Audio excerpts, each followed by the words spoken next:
घोषित झालेले आहेत। शिवडीमधून बाळा नांदगावकर यांना उमेदवारी मिळाली आणि निवडणुकीच्या तारखा जाहीर होण्याअगोदरच हे उमेदवार घोषित करण्यात आलेत असंही दिसतंय। दुसरीकडे पंढरपूरमधून दिलीप थोत्रे यांना उमेदवारी मिळाली आहे मनसेकडून।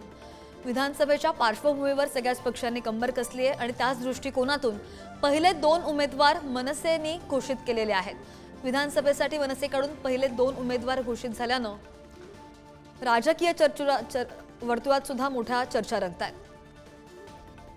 गेले 2 टर्म निवडणूक लढवली नव्हती।